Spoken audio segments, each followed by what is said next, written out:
قاعد مبسوط في اوروبا، وبعدين قلت ليه ما اروحش روسيا؟ طلعت في دماغي كده ان انا اروح روسيا، وبعدين دورت لقيت ان اوروبا قافله كل حدودها مع روسيا، جوا ارضا، عربيات، صواريخ، طيارات، اي حاجه ما بين اوروبا وما بين روسيا مقفوله تماما، الا مكان واحد فقط لا غير، وهو حدود الناس ما ينفعش تعدي فيها غير ماشي، واسمها نارفا هنا في استونيا. بتعدي على كوبري، بتعدي من الاتحاد الاوروبي وحلف الناتو لروسيا ماشي فقط لا غير، مفيش عربيات، مفيش عجل، مفيش اي حاجه. قلت يلا بينا نجرب الموضوع والمغامره دي ونشوف هل بجد هنوصل ولا لا. هناخد القطر هنا من تالين عاصمة استونيا لإن شاء الله الحدود ما بين نارفا وإيفانغورود الروسية. القطر الوحيد اللي بيروح على الحدود هو القطر ده. هنشوف المنظر هيبقى عامل ازاي بإذن الله، وهل هنعدي وهل بجد هنوصل لروسيا، هل هندخل روسيا ولا لا. القطر ده 3 ساعات هنا من العاصمة الإستونية، وهو المكان الوحيد اللي ممكن تعدي منه ما بين الاتحاد الأوروبي ودول الناتو لروسيا. بسم الله، هنشوف المنظر عامل ازاي. والقطر اتحرك، بسم الله توكلنا على الله في مغامره لروسيا يا جماعه. هل هنعملها ونعدي من الناتو ومن الاتحاد الاوروبي لروسيا ولا لا؟ ده اللي هنعرفه في خلال ساعات بسيطه ان شاء الله. واحنا راكبين القطر هنا ما بين تالين ونارفا بتقف في محطات كتيره، بيدخل ناس جديده زي البنت الجميله دي وصاحبها هنا من استونيا، والست الجميله دي قعدوا بقى يتفرجوا معايا على فيديوهات ومهيصين. So you like the videos? Yes. Yeah. قاعدين بقى ايه ونوريهم حاجات اليابان ونوريهم حاجات كوريا وبتاع. You like it? Yes. Yeah, nice. And you? Yes, I really love them. وطنط الحاجه دي قاعده بتتفرج معانا على الفيديوهات من بعيد كده، عامله زي العصفوره كده بتتفرج. You like the videos؟ خرشو؟ يا ماشي يا عم ماشي. وده صاحبنا خلاص، ده بقى صديقنا هنا. فالواحد برضو بيعمل علاقات وهو ماشي في القطر، وبعد لما هو يتفرج على المناظر الرائعه اللي موجوده هنا. هي غابات، مفيش نتورك على الموبايل، مفيش اي حاجه، انت واخد 3 ساعات منفصل عن العالم، بس في قطر بتشوف خضره على اليمين وعلى الشمال. وصلنا مدينه نارفا، بسم الله. وهنا الحدود، يعني هنا خلاص دي المدينه الحدوديه ما بين الناتو واوروبا وروسيا، الحدود الوحيده اللي مفتوحه للمشاة فقط لا غير. كل دول يعني 99% منهم روس.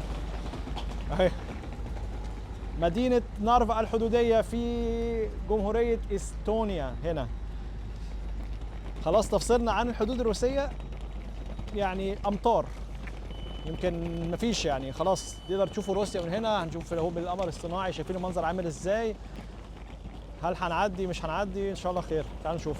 هو انا حرفيا هنا ده مبنى الحدود بتاع استونيا، دي روسيا وعليها العلم الروسي زي ما انتم شايفين. هناك في كوبري، ده اللي هيعدي ما بينه، في نص الكوبري بالظبط، نص الميه اللي احنا شايفينها دي هي الحدود ما بين الدولتين.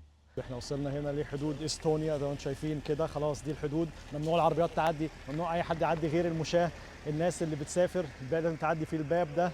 وزي ما انتم شايفين كده كميه البشر اللي واقفين طوابير لغايه الاخر. شوف كام واحد واقف عشان خاطر يعدي البوردرز، معظمهم روس. لازم نقف في الطابور عشان خاطر نستنى دورنا ونحاول نعدي الحدود الوحيده ما بين الاتحاد الاوروبي كله ودول الناتو وروسيا. باب صغير بيعدوا منه واحد واحد واحد واحد بيعدي هنا، بيقول لك انا لازم اقف في اخر الطابور. حاولت ان ادخل كده يعني باي طريقه، طب انا يا جماعه مش روسي، طب اي حاجه، مفيش، لازم يقول لك اقف في اخر الطابور. وبتاخد حوالي 5 ل 8 ساعات واقفه في الطابور ده عشان خاطر تعرف تعدي الحدود. حجاجوفيتش اخر واحد واقف في الصف، مفيش حد بعديه. دايما نحن في المقدمه يا جماعه. انتوا متخيلين المنظر انت واحد واحد هيدخل. ان شاء الله اشوفكم بالليل بقى. علم استونيا منور اهو، الحدود اهي، وكان الله في عوننا، كان الله يعني. طب ما فيش يا جماعه، ده الروس هنا حبايبنا، كيش طيب شاي بالياسمين اي حاجه. ما فيش حد بقى، كله عايز يخلص، كله واقف بيقول لك من 5 ل 8 ساعات.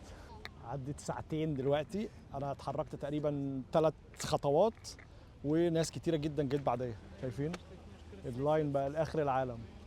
ساعتين يا جماعه. واحلى حاجه ان هنا قاعدين تقريبا على شط البحر. الدنيا هنا اذا كانت بتمطر جامد فبقت ايه، طراوه، يعني الناس هنا المجاري طافحه والعربيات غرقانه، واي حد بيعدي هنا تلاقي الموج ده جاي لغايه جوه عندنا. جسمتي كلها بقت طينه وميه، والشنطه بتاعتي بقت بتعوم، وده الطبيعي هنا. يعني كل ما تقرب من روسيا كل ما الدنيا هنا تخرب في الانفراستراكشر والحاجات دي، تحس انك انت في عهد الاتحاد السوفيتي. الدنيا بتمطر تاني، كله يا باشا طلع الشماسي، كل الشماسي طلعت، معرفش كانوا كل دول مخبيين الشماسي بتاعتهم فين. كل الناس ضربت الشمسيه، حاسين ان احنا في اليابان. كله يا باشا بص المنظر، لو مشينا كده كل الصف بقى شماسي شماسي شماسي شماسي شماسي شماسي شماسي.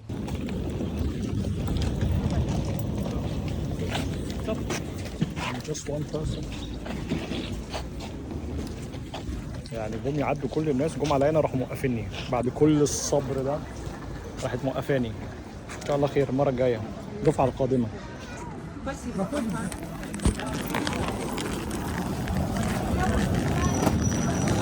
اخيرا بسم الله.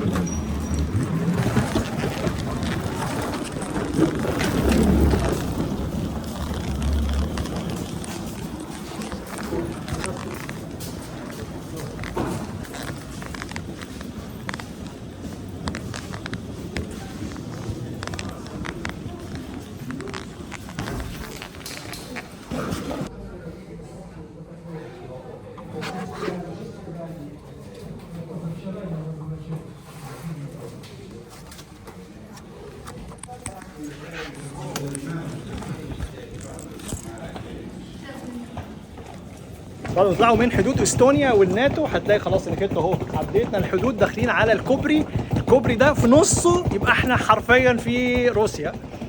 بنمشي ماشي زي ما انتم شايفين، مفيش عربيات، مفيش اي حد بيعدي تماما، مفيش يعني مخلوق بيعرف يعدي من هنا للناحيه الثانيه غير فقط لا غير المشاة بس. دي المفروض كانت الحدود بتاعت العربيات، الناس لما بتعدي بقى بالعربيه لكن مقفوله تماما خلاص كده، مفيش اي حد في اسلاك شائكه زي ما انتم شايفين. حاطين هنا متاريس خرسانيه عشان ما حدش يعدي ما بين روسيا وما بين الاتحاد الاوروبي بالعربيه. ممنوع اي حد يطير، ممنوع اي طياره اوروبيه تعدي فوق روسيا، ممنوع اي طياره روسيه تعدي فوق الاتحاد الاوروبي. تلاقي علم استونيا هنا، علم روسيا الناحيه الثانيه. هنا عندنا الحدود الاستونيه، هنا المتاريس خلصت خلاص، نص النهر اهو، ودخلنا دلوقتي روسيا حرفيا. احنا دلوقتي في روسيا، هنا هو البوليس الروسي موجود، الجيش الروسي، واي حاجه تحصل هنا خلاص احنا بره الاتحاد الاوروبي. لو حصل اي حاجه احنا تبع روسيا، بقوانين روسيا، بلغه روسيا، بكل حاجه حرفيا تبع الدب الروسي.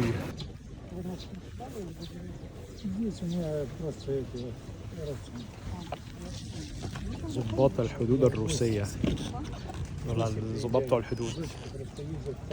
هنقعد فيها 4 ل 5 ساعات برضه، المنظر كده غير طبيعي لغاية قدام، حاجة الناس واقفة يعني إلى مد البصر.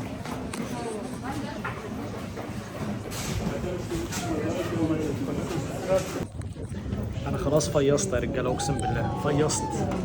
بقالي دلوقتي 5 ساعات ونص مستني على الحدود الروسية ولسه ما وصلناش للنص.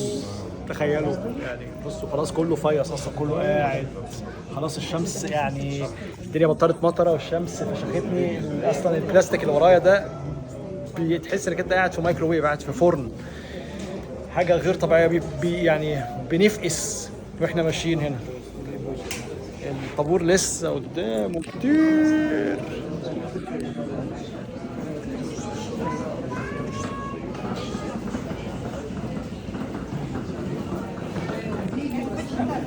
يا قلبي ودينا منتظرين. حطيت الحاجة داخلة أوروبا، ختمت الباسبور في روسيا وداخلة أوروبا.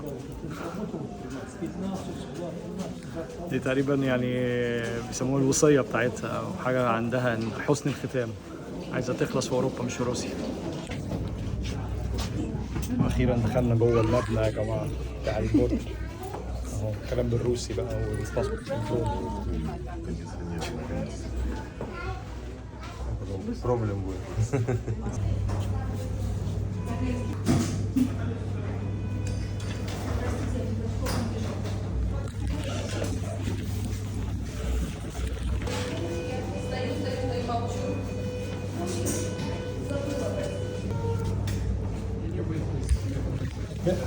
Yes.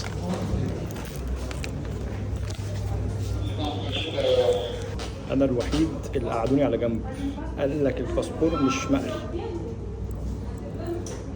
الناس كلها بتعدي وانا قاعد، يعني كل الناس عدت وانا الباسبور بتاعي قال لك الشبايه ما اتقريتش عندهم. شكرا، اقعد على جنب يا باشا. رحت انا مريح كده.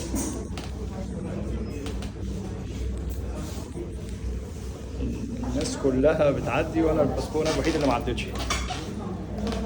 قال لك السيستم واقع على باسبوري، لكن اللي قبليه واللي بعديه شغال.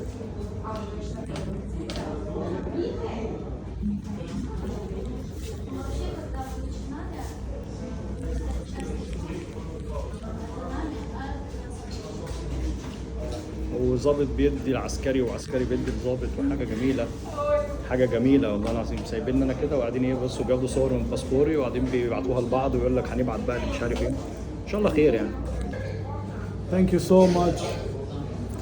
Perfect. Thank you, thank you, thank you, thank you, thank you.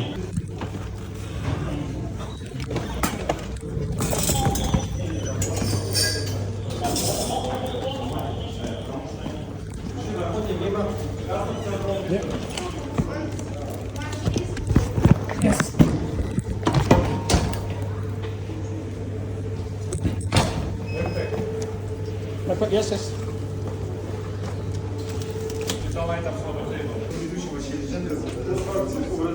Excuse me.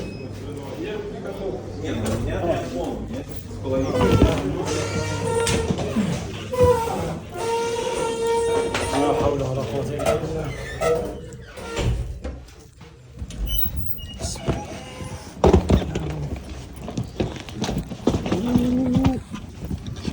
الحمد لله ختمنا الباسبور ودخلنا روسيا يا رجاله. يا لهوي، اخيرا خدنا يوم بحاله. ودول بقى الصف اللي داخل على اوروبا اخيرا. يا لهوي، الحمد لله مليون مره. مرحبا بكم كلكم في روسيا الاتحاديه. الحمد لله، كانت مغامرة غير طبيعية، ولكن الحمد لله وصلنا بالسلامة. احنا دلوقتي على الأراضي الروسية بعد مغامرة كبيرة جدا جدا جدا من أوروبا لروسيا يا رجالة. أخيرا مرحبا بكم كلكم في روسيا الاتحادية. وأقدر أقول كان معكم أحمد حجاجوفيتش من الحدود الروسية الأوروبية في مدينة إيفانغورود الروسية هنا. حاجه بجد جامده جدا. اتمنى يكون الفيديو عجبكم. شفتوا ازاي ان في ثغره صغيره ما بين اوروبا وما بين روسيا الواحد عرف يعدي فيها ويخترق الحدود الاوروبيه الروسيه هنا، والحته الوحيده اللي ينفع يدخل فيها اي بشر ما بين روسيا واوروبا والناتو على الجسر هنا ما بين نارفا وايفانغورود. اشوفكم على خير باذن الله في حته ثانيه كتيره جدا. احمد حجاجوفيتش، سلام.